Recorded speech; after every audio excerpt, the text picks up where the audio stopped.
Духа, Христос воскрес, воистину воскрес. Нині оддання праздника Пасхи. Нині і великий праздник для слав'янських народів, праздник святих Кирила і Мефодія.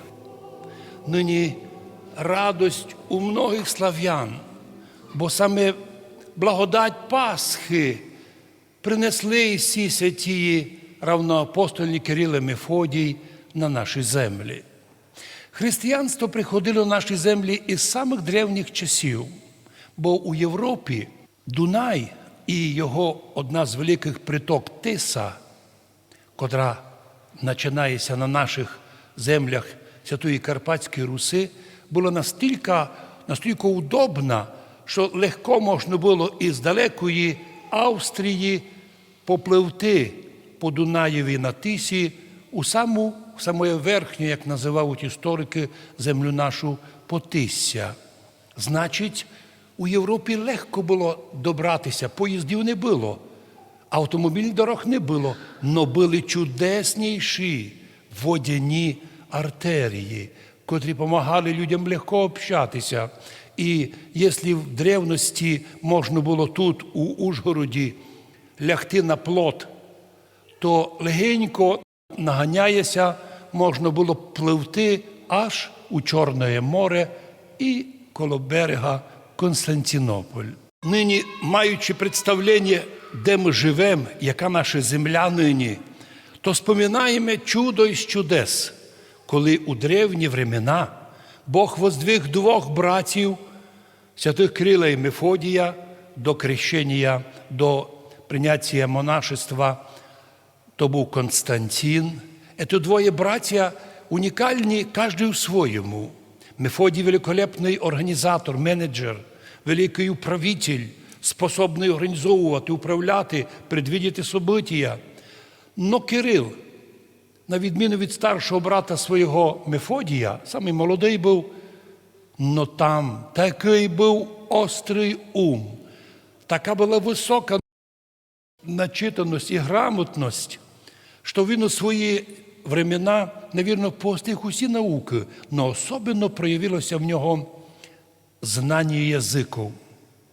Іменно лінгвістичні способності Кирила стали тим, що наслідком їх явилася знаменита кирилиця, в котрій основні букви греческі, а тих звуків, котрих греки й донині не мають, і знаків не мають, ж, ч, ш, щ, і, і другі букви, Кирил і Мефодій написали власно. Так що вони особливо і немного придумали, бо всі греческі букви й донині одинакові. Ми дивимося на греческий текст і на наш дуже похожий. Но що ми сьогодні хочемо підчеркнути?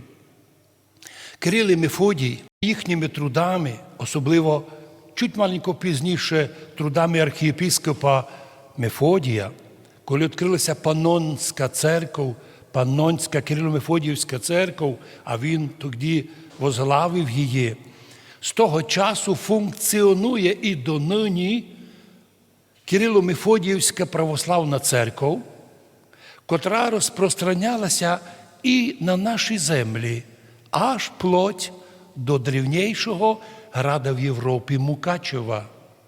То, що коло Мукачева є знаменита ловачка, де розкопки показали, що коло Мукачева раніше метал обробляли, чим десь у Європі, це означає, що було унікальне древнє місто. А там, де була древня цивілізація, там се селили і монахи.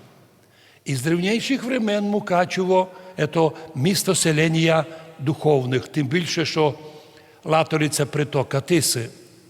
І так, двоє братів беруть на себе подвиг по просьбі моравських і карпаторуських князів принести їм, создати їм азбуку і перевести Писання Божоє на живий язик тогдашніх слав'ян, або, скажімо точніше, слав'яно-русов, або в нашому розумінню слав'яно-русинов.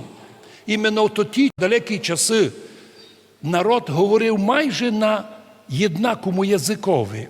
Прото підтверджує наш любимий Нестор Літописець, його мощі лежать у Києво-Печерській лаврі, но він є унікальний історик і літописець менше для Києва, скільки для нашої Карпатської Руси.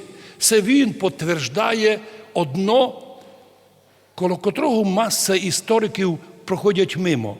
Він заявляє, утверждає, що язик слав'янський і язик руський – єдно. То є древній слав'янський язик, є руський язик, або в нашому розумінні слав'яно-руський, слав'яно-русинський. То є древні слав'яни говорили приблизно так, як ми нині говоримо під Карпатами. Да, ми розуміємо, що многих слав'ян вже тепер перевчили через латинику, вже сформувалися нові язики, сформувалися нові слова, нові принципи. Но під Карпатами осталося чудо із чудес, оазис лінгвістичний, котрий постійно били кому лиш не хотілося. Німці із австрійцями добивали русинів, а коли виділи, що не беруть, завели унію.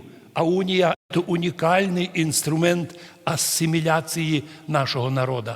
Там, де русини прийняли унію, скоро втратили і національність. Так у Мадярщині пройшла унікально 99% асиміляція русинів. У Польщі на 70%, як говорять, у Словакії на 80% пройшла словакізація, благодаря кому? Іменно уніятам. То же саме є і в Румунії, то же саме є і в других містах. Но там, де наші русини осталися православними, в Польщі, в Словакії, в Румунії, в Чехії, в Сербії, тепер у нас на Україні, там русини осталися русинами. І ми сьогодні читаємо Євангеліє Кирила і Мефодія 1:1. І тому воістину Божий дар.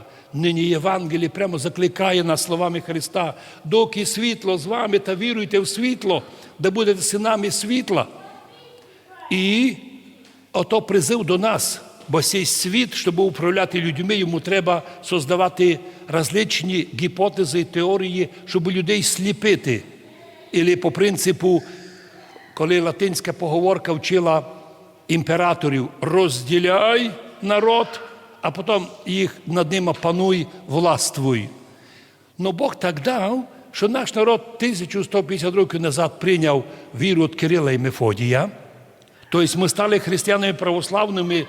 Ми є тот народ, жителі нинішнього Закарпаття і жителі центра Європи, теперішня Румунія, Мадярщина, Словакія, Польща, Чехія і северна часть Сербії – це ті міста, де донині живуть наші люди, котрі суть носії Кирило-Мефодіївської традиції, язика, культури, а хто остався православним, да ще й віри православної.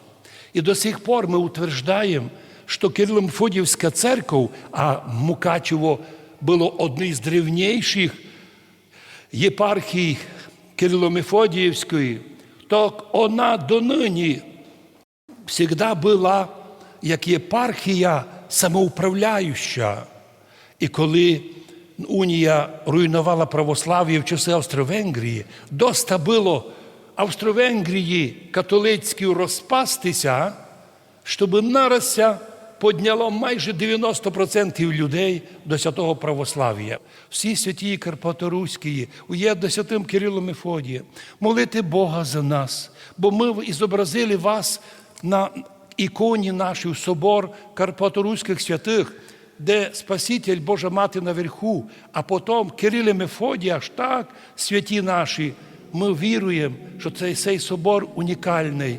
І унікальна наша церква Кирило-Мефодіївська і Святоє Православ'я. Бо лиш так поступаючи, іменно все православ'я зберігши, ми тут діти Божі, настоящі християни Православної церкви канонічної.